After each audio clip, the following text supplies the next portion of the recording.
Inside China's EV takeover, doom and gloom, you guys. The world is a big conspiracy, a very dark and scary place. And who better to guide me through insanity, which is his stock and trade? I'm pretty sure it's Randy Kirk from the Are you Randy still Kirk channel. are you still allowed to do that, or would that be insensitive? Uh, it's only insensitive to me because I feel personally attacked. And I get it. I'm not saying I don't get it. It does make sense, but that's yeah. Uh-huh. There was a uh uh yeah. Uh Never mind. You can't yeah, go there. I Pretty. was well, there was this discussion on X where Elon made a comment about using Twitter's dead name.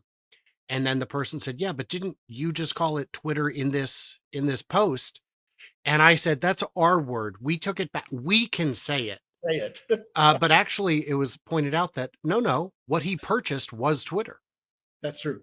So Yes. in that regard. But Randy, this is kind of fun. I don't know if you saw this. China's EV takeover inside Beijing's grand plan to dominate the future of electric cars. Would you call that headline sensational or pretty balanced? Well, I guess the headline. Actually, I have no trouble with the headline. It's the Yeah. subheadline. It's the subheadline. The Well, subheadline is like, what? Is this a conspiracy? Are they working together? Oh my gosh, this is how we're going to do it. so Hmm. Lynette Lopez, the author, is famously awful, just the Oh, worst. And we'll oh. get to how terrible she is. But when I Well, but it's Business Insider. Their stuff is always 100% true. It's always right. Well, I call them bin cider because I believe that their content is comparable to the juice at the bottom of a dumpster. This is the original headline she went with. China, Xi Jinping planned to crush Elon Musk, Tesla, and the US EV industry. Apparently, that was a headline too far, even for bin cider. And they toned it down. China's EV take plan to crush Elon Musk. Xi Jinping plans to. That's hot, wet trash, is what that is, Lynette. Shame on Right. you. Yeah. Shame on you. So the article itself is still pretty bad. So let's go into it a little bit and have some fun here. When Tesla CEO Elon Musk was asked in 2011 about BYD, he laughed. He simply laughed. "Have you seen their cars?" he said with a giggle to Bloomberg TV, adding that BYD didn't have a great product and the technology is not very strong. Um, so first of all, I get it. You're trying to make him sound like a jerk. But my question is, had you seen BYD's cars in 2011? The technology was not very strong. China's entire domestic EV market was only like 5,000 units in 2011. So that wasn't a crazy response. Thoughts, Randy? The thoughts would be, gosh, I where have we seen this story before? Let's see. I could go back in my lifetime to Japan, followed by Taiwan, followed by South Korea, followed by China. Yes, these companies start out in a certain area that they haven't been in before. They don't have the skill sets, they don't have the people, they don't have the supply chain, and it takes them a while to get it going. But if did you look Then, at then did you they look at do. did you look at Kia's automobiles 25 years ago? Oh my gosh. No, I was reviewing cars. I had a contract job for a while in '07 or 8 where I got to review cars.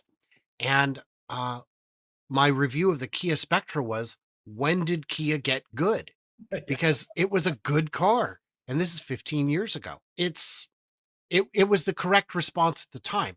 He wasn't saying they would never be good. He was saying not good yet. A lot can change in 13 years. Okay. Okay. BYD eclipsed Tesla in 2023 as the best-selling EV maker in the world. 1 out of every 3 cars sold is made by the company, up from 15% in 2020. So, uh, do you take any issues with BYD eclipse Tesla in 2023? Well, let's see if I get it right now. And Brian, you might have to correct me on this because I haven't looked at it recently, but I believe that in terms of pure battery plug-in, our BEVs, they eclipsed Tesla for exactly 1 month. I think that was December. I don't know if they did it again in January, but I think that was right. It was 1 quarter. Oh, If you the were quarter, the fourth if quarter? you were to look at 2023 sales, Tesla was still higher for the Higher. year, Right. but BYD did overtake in Q4, having a better quarter.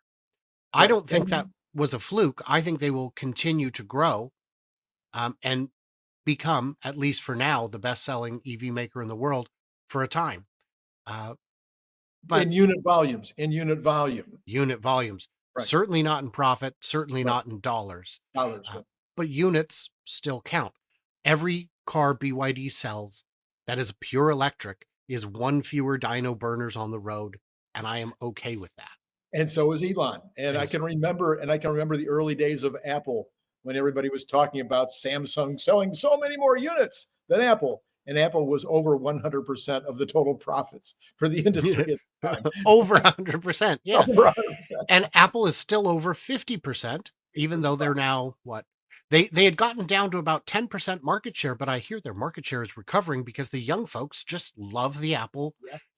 ecosystem, Right. which is great. Instead of laughing off the competition, Musk is now sounding the alarm on threats from Chinese automakers. On a conference call with investors in January, he said Chinese EVs would pretty much demolish other American car makers if allowed to enter the US.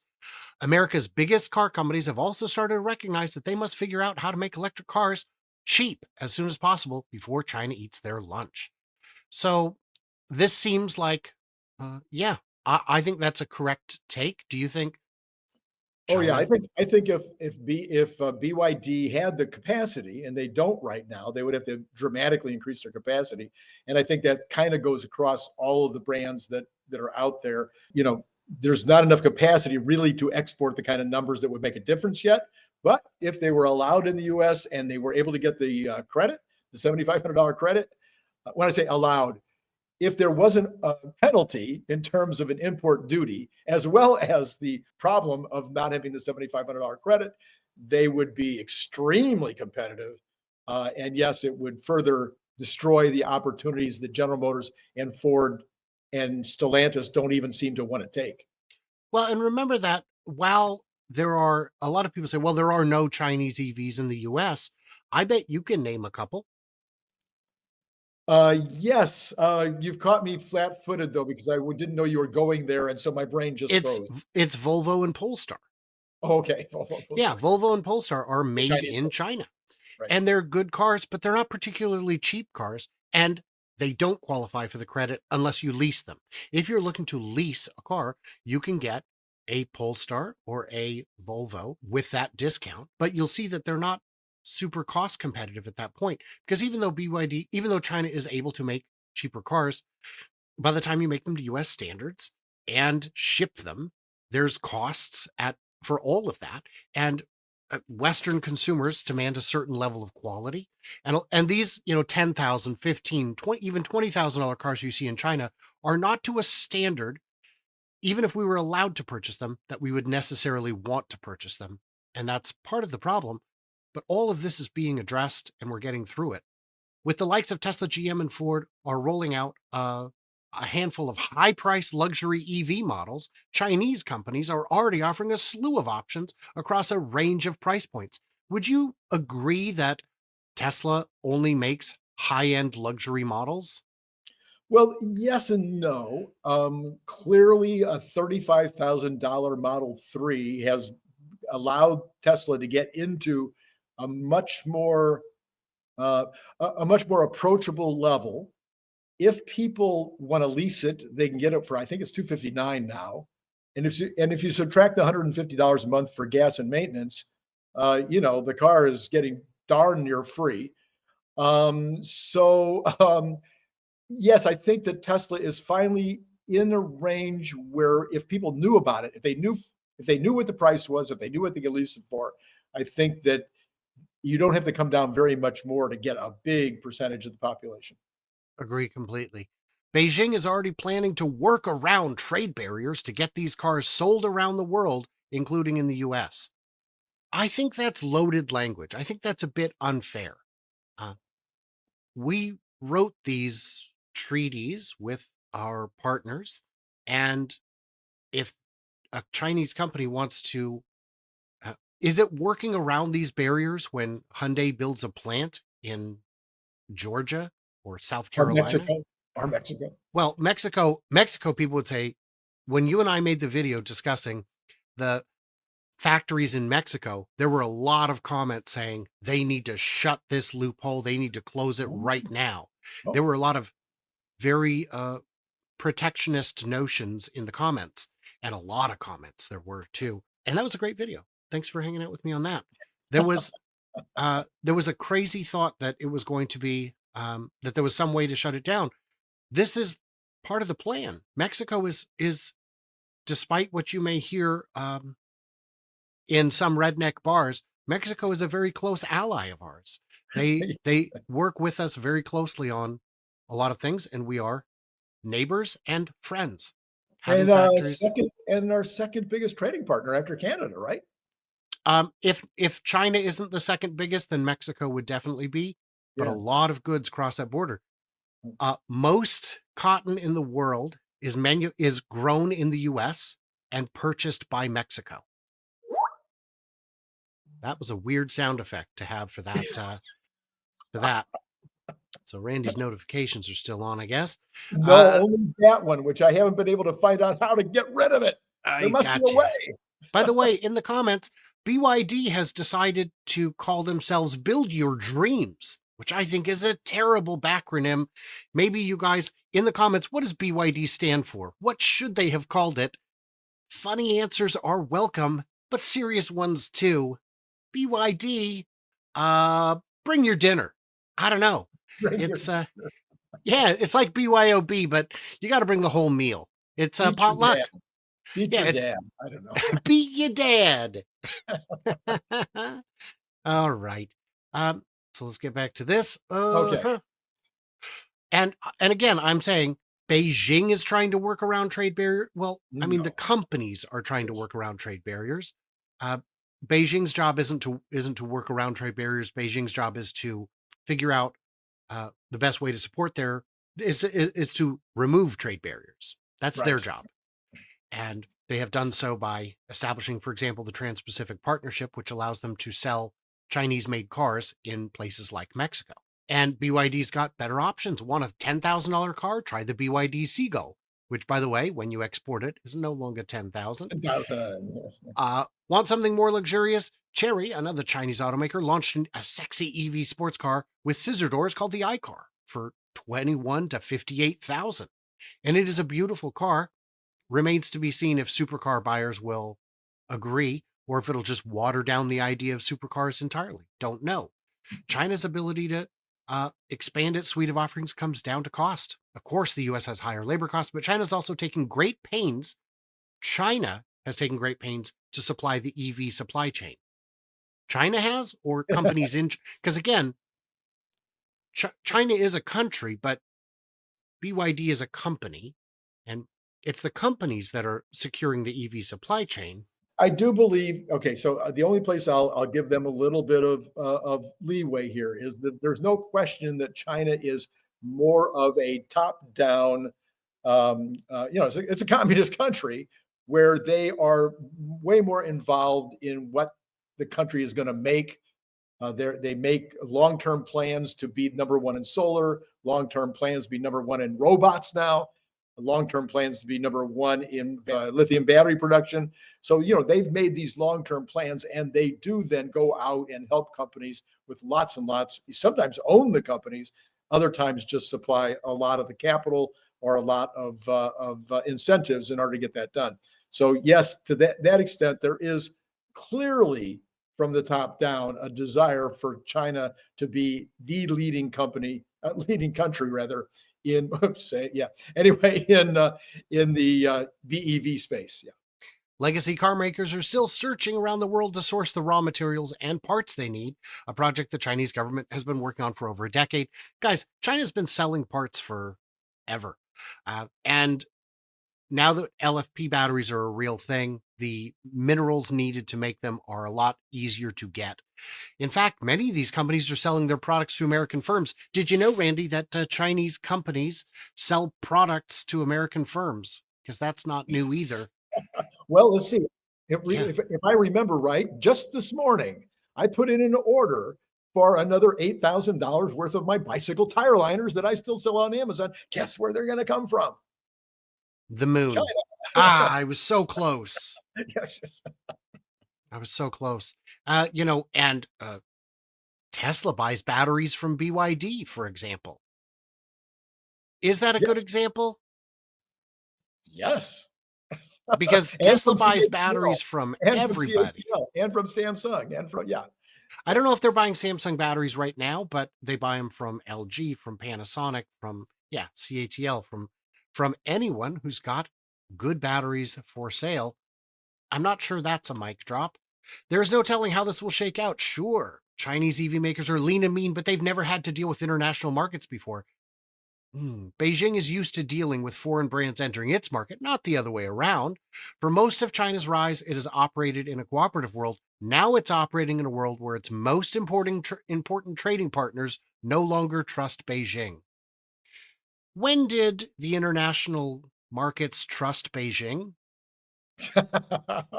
Well, but I got to go back again. I want to go back about, I want to call it 30 years in my business experience, where I was calling on European, 15 years I was still calling on them, but 30 years ago I was more active in the European marketplace, and we were trying to figure out ways to make things in China, our products, to get our products made in China and shipped to Europe.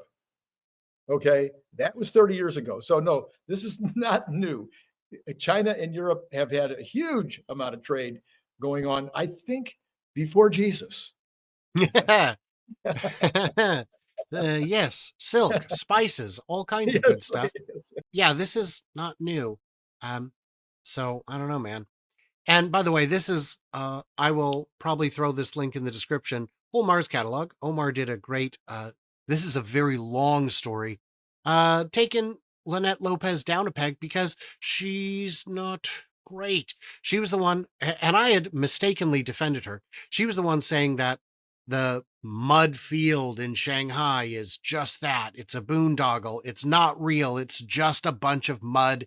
There is no way it's going to be making cars next year, let alone this year. And it was ridiculous. It was something like that was in March. Cars were coming out of the factory, early pre-production or employee delivery cars were coming out by November. Right. So she within 8 months she was wrong by 14 months, 15 months. So and I had mistakenly said she's just reading copy off a prompter. It's she's not the author. Oh no, she's the author and she has doubled down.